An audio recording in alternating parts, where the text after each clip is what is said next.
Selamat siang teman-teman Otomotif TV, apa kabar? Kali ini saya lagi bersama motor yang imut-imut banget. Dan kalian nggak bakal nemuin dia di Indonesia deh, yang jualan cuma di sini kayaknya. Ini Honda Groom 2021, baru launching kemarin bulan November, bulan Desember di Thailand ya. Dan ini bulan Februari udah masuk Indonesia. Ya seperti kita tahu teman-teman, di Thailand itu kan motor-motor kecil kayak gini ya. Motor-motor sport tapi pakai roda kecil tuh rame banget di sana. Dari KSR, C125, Monkey, MSX, sampai yang paling terakhir Honda bikin Groom 125. Bukan cuma di Thailand sebenarnya, jadi motor ini dijual juga di Jepang sama di Amerika. Sedangkan Indonesia masuknya bukan lewat Astraluna Motor, tapi lewat importir umum. Kebetulan Safari Motor masukin ke Indonesia 30 unit.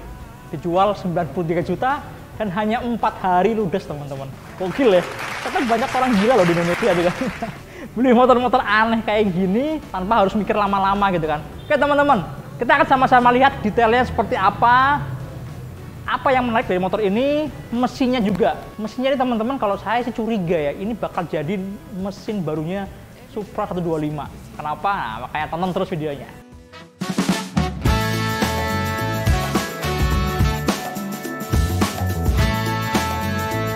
Nah teman-teman, si Groom ini kalau dibandingin sama MSX sebenarnya masih mirip-mirip, tapi ada beda konsepnya. Konsepnya si Groom ini yang baru ini dibikin biar lebih mudah untuk di custom teman-teman. Kenapa mudah di custom? Karena lihat nih, bodi-bodi di sini ini kan bautnya gede-gede banget ya. Ternyata ini gampang banget untuk dibongkar pasang.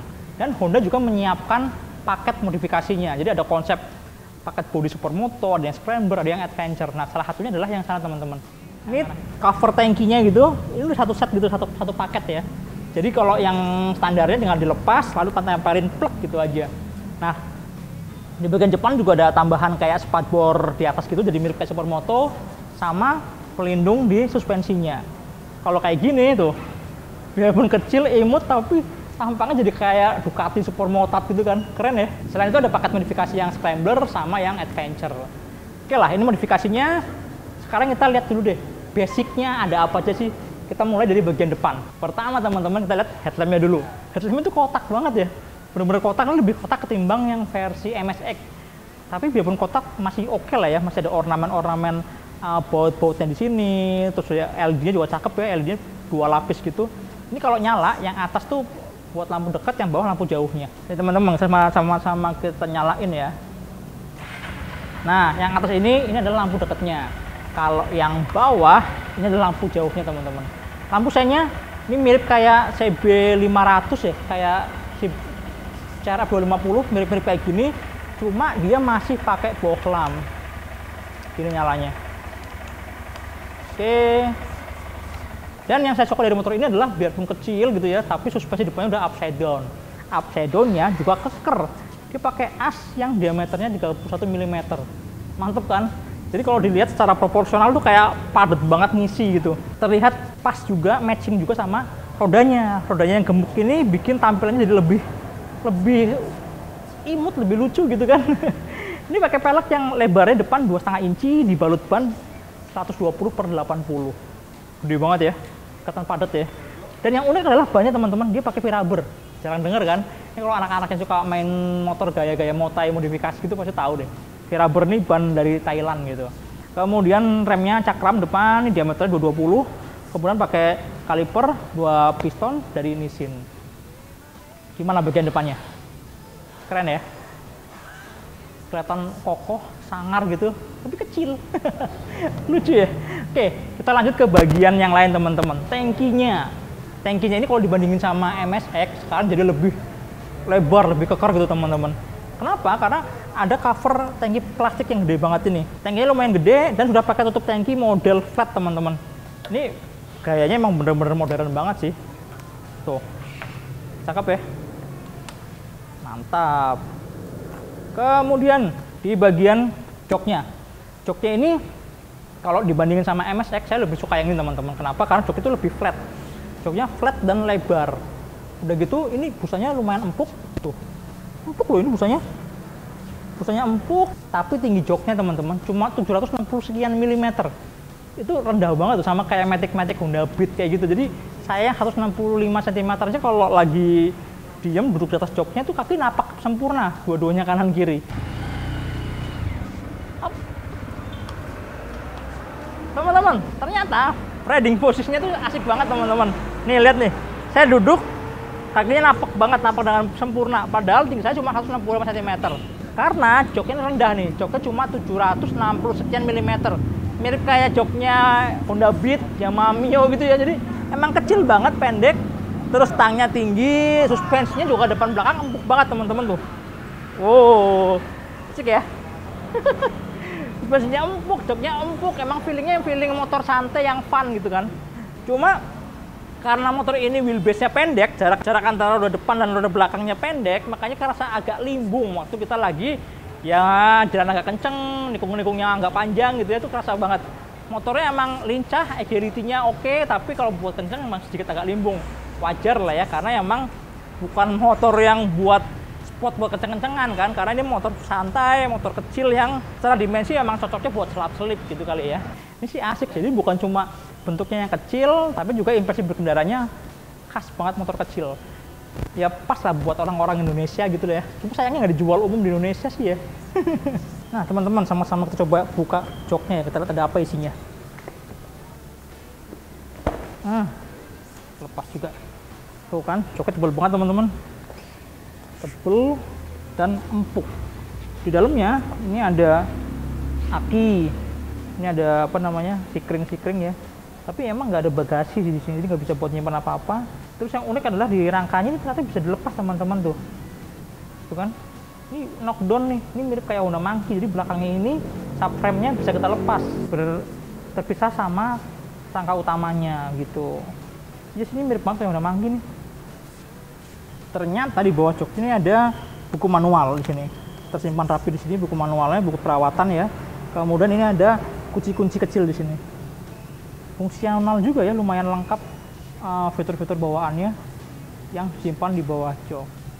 Kemudian bagian belakangnya teman-teman, belakangnya ini mirip banget kayak motor-motor Street Fighter gitu ya, kayak CB Neo Series gitu kan. Jadi dia tuh buntung gitu, nggak terlalu panjang dan terkesan simple di bagian belakangnya sini nih. Tuh kan, dari sini lihat nih teman-teman, sporty banget ya, kayak simple gitu, nggak terlalu banyak lekukan gitu kan, dan bentuknya tuh cakep aja, dilihatnya tuh enak gitu. Konsisten dari depan sampai belakang tuh banyak garis kotak-kotaknya gitu. Spatbornya model gantung teman-teman, ini ada kayak sayapnya kecil gitu kan, dan ini kayaknya bisa dilepas dengan mudah. Jadi kalau misalnya kalian mau bikin tampangnya lebih buntung gitu, ini dilepas semua terus diganti dudukan yang lebih kecil, spatbornya mungkin akan lebih cakep ya, lebih unik lagi gitu kan. Satu lagi teman-teman, kalau menurut saya motor ini nih secara detail memang tidak se-eksklusif semewah si Monkey ya, karena mungkin ini adalah salah satu varian reguler. Jadi kalau Monkey itu kan varian yang terbatas banget jumlahnya gitu kan. Meski begitu, kalau di Indonesia si Groom ini tetap aja jadi motor yang langka gitu kan, karena Honda nggak masukin gitu, masukinnya cuma lewat importer umum. Jadi kalau rasanya harganya lebih mahal dari Monkey ya, Monkey kan 80 jutaan tuh kalau versi AM, dia jual 90 juta. Nggak ada masalah sih. Yang penting kan kalau orang-orang yang cari unik tuh pasti yang penting tampil beda gitu kan, nggak ada yang punya, nggak ada yang ngembarin gitu kan. 93 juta hanya dalam 4 hari ludes 30 unit, gokil sih.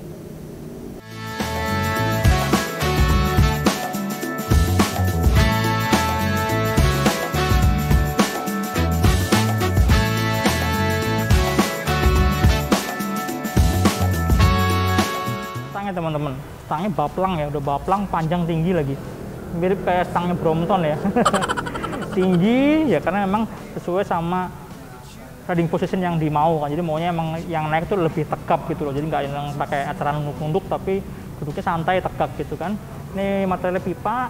Kemudian di area stang panelnya sederhana banget teman-teman, ini cuma ada engine cut off, ada tombol starter, lampu dekat, lampu jauh, klakson, dan lampu sen. Sedangkan kuncinya ini juga masih sederhana banget, cuma gini doang, tanpa ada pengaman bermagnetnya. Tuh, polos banget kan. Kemudian kalau kita nyalain, ini dia speedometernya. Speedometernya full digital, tapi sederhana isinya ternyata. Ini di sini ada jam digital, ini ada tachometernya, fuel meter di sini, ini ada speedometer, indikator gigi, dan yang ini ada beberapa informasi. Informasi ini cara melihatnya dengan cara tekan tombol di sini nih. Yang atas dulu ya. Jadi kalau info yang atas, tombol yang atas nih, ini ada odometer, terus ada trip A, ada trip B. balik lagi ke odometer ya. Terus yang bawah ini ada average fuel consumption, ada ini jumlah bahan bakar yang tersisa di tangki, sama ini ada average speednya. Cuma karena motor ini belum jalan, jadi average speednya masih kosong teman-teman. Ini belum jalan sama sekali nih, masih 0. Kilometernya juga masih 0 odometernya kan. Oke, simple, sederhana, dan belum negatif display. Sekarang kita lihat mesinnya. Nah, ini teman-teman nih, ini mesinnya, mesin barunya 125 cc, 123,9 cc tepatnya. Nah, mesin ini pakai konfigurasi stroke yang mirip kayak Honda Genio, 63,5 mm. Itu panjang banget, jadi karakternya memang karakter overstroke. Cuma bedanya pistonnya, karena di motor ini pakai piston 50 mm. Ya kan biar ngejar ya, biar jadi 125 cc, 123,9 cc. Kalau Genio kan 110 kan, jadi makanya di motor ini pistonnya lebih besar. Dan kalau menurut saya sih, saya yakin ya mesin ini adalah mesin yang mesinnya smooth, santai, halus, dan posisi bahan bakarnya irit banget. Selain itu, di mesin ini juga udah pakai transmisi 5 speed. Jadi kalau sebelumnya kayak misalnya mesin generasinya Supra itu kan pakai 4 speed, tapi di mesin ini udah pakai 5 speed. Jadi kalau secara mesin sebenarnya dia ini lebih unggul loh ketimbang si Honda Monkey misalnya. Honda Monkey itu biarpun 125 cc tapi masih 4 speed, belum 5 speed. 5 speed dan pakai kopling manual. Koplingnya ada di bagian sini teman-teman, tuas penariknya di sini. Mesin ini sudah injeksi bahan bakar, total bodinya ada sini, kalian bisa lihat nih. Kemudian injeksinya juga model yang closed loop ya. Ada sensor O2-nya, semua lengkap ada di sini, bisa lihat juga. Dan yang unik adalah bagian sini nih. Di bawah ini padat banget, sama tangkinya kayak menyatu gitu. Ternyata ini adalah box filter udaranya. Dan kompresinya teman-teman, kompresinya cuma 10:1. Ya untuk ukuran motor zaman sekarang rendah ya, jadi Pertalite pun kayaknya masih bisa masuk, masih aman banget.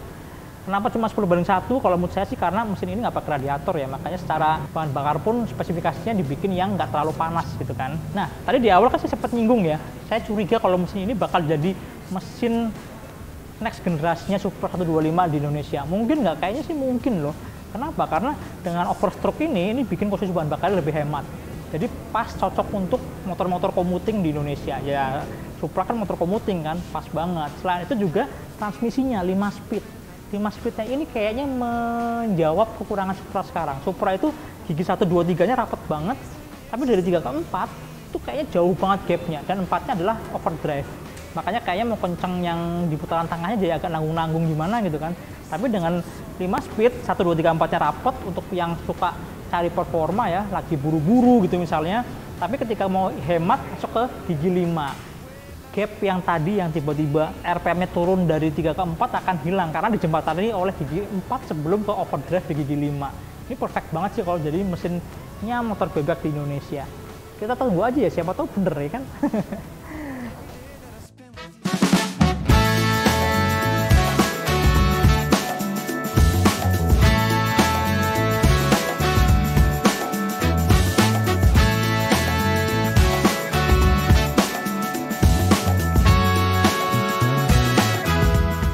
Teman-teman, unik banget ya, motornya unik dan yang pasti jarang banget di Indonesia. Ya iyalah, cuma 30 unit untuk yang masukin pertama nih, nanti batch keduanya nggak tahu deh kapan masuk lagi, nggak ngerti.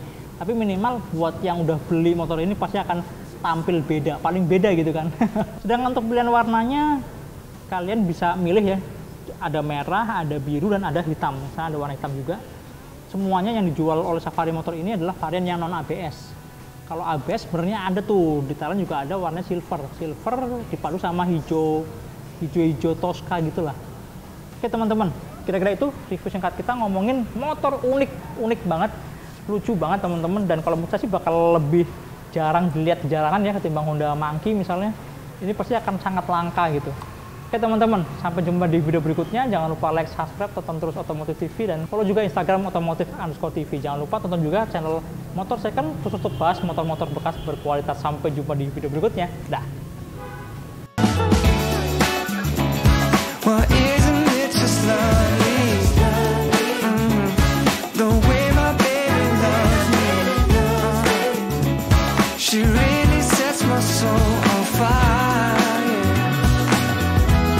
No